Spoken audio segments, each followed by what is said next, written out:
Okay, so let's do some more practice.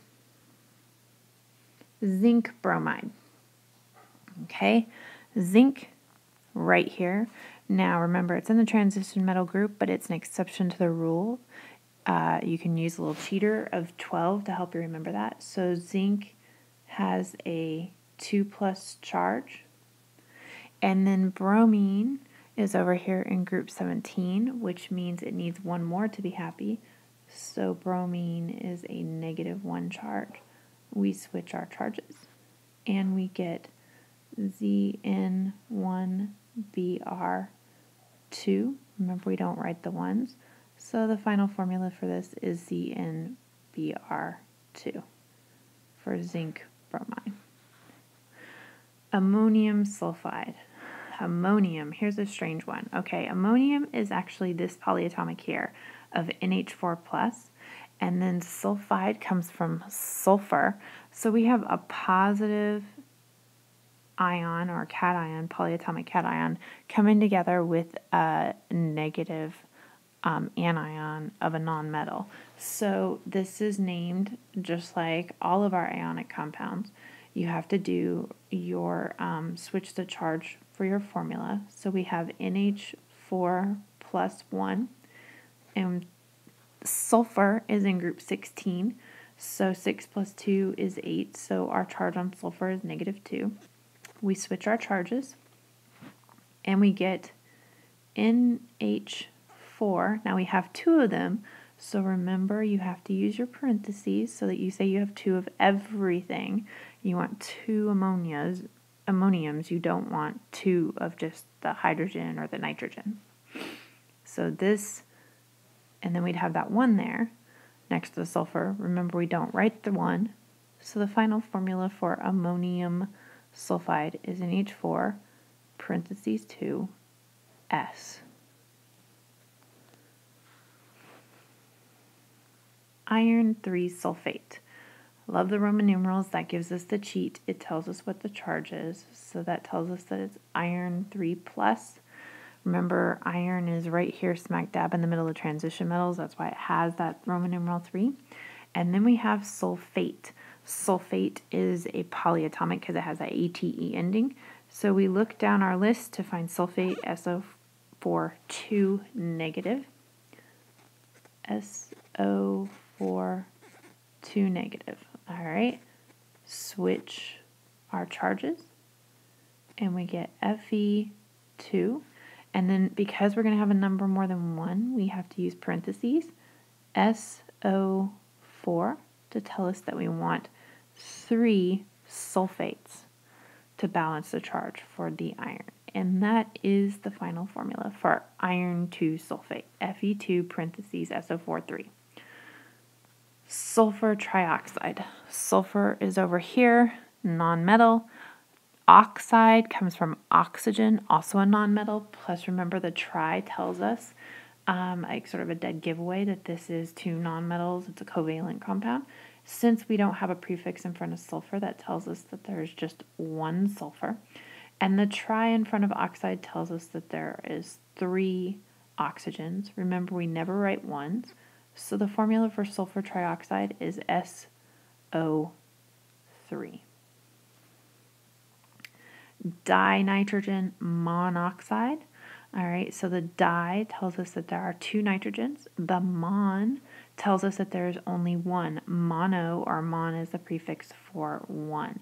So we have N2O1, and then remember we don't write the 1. So our final answer is N2O for nitrogen monoxide. Nitrous acid, all right. We don't have hydro in front, which tells us that this is a polyatomic. And now we need to pay attention to this OUS ending. OUS means that it came from ite. Okay, so it's a polyatomic ending with ite. So you can think nitrite, okay, so if it ends with ic, it came from 8. If this was nitric acid, it would be from nitrate. This says nitrous acid, so it came from nitrite. So we look down our list to find nitrite. Here it is right here. That is NO2 minus. So remember, hydrogens are always +1 in this when we do acids.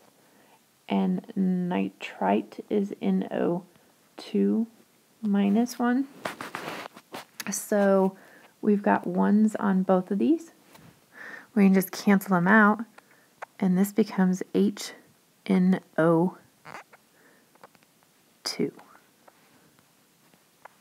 Got to keep the 2 for the oxygen because that's what nitrite is NO2 minus 1.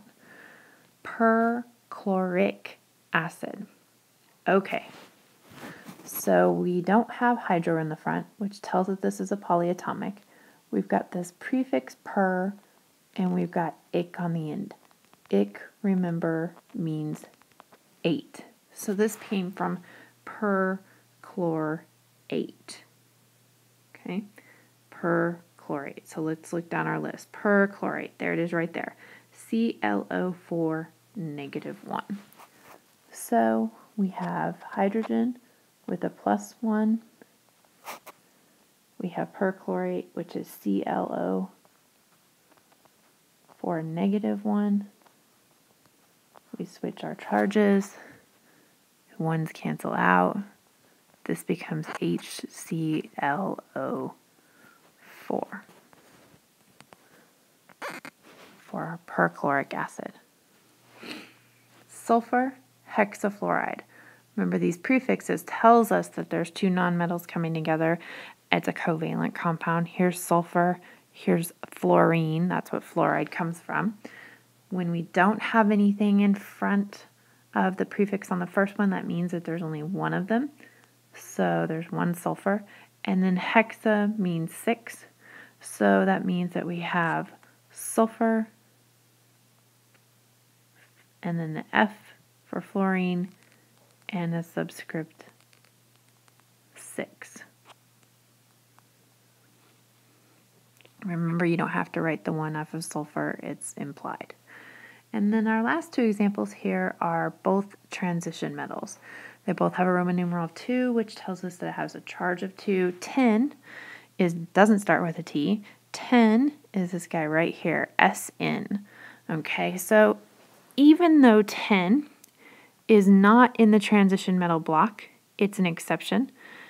Tin, lead, and thallium, these guys here, all have variable charges. And it's mostly just because they're really big, so they can kind of do weird things. So tin is SN, and we know because it has the Roman numerals that it is tin 2+. Hydroxide is a polyatomic. We come down our list and find it. Hydroxide is OH -1. And then we just do our crisscross method, which gives us SN, and then remember we're going to have more than one of the hydroxides, so we use parentheses, OH2. Cobalt-2 perchlorate. Cobalt-2 means that it's a 2+. The symbol for cobalt is CO. Here's cobalt right here in the middle of the transition metals. So CO2+. Perchlorate is a polyatomic. Right here, perchlorate, ClO4 -. Looking down our list. ClO4 -1. Switch. And you get CO, and then because we're going to have more than one perchlorate, we put it in parentheses, ClO4 for the oxygen, and then 2, telling us that we want 2 perchlorates to balance out the charge on the cobalt.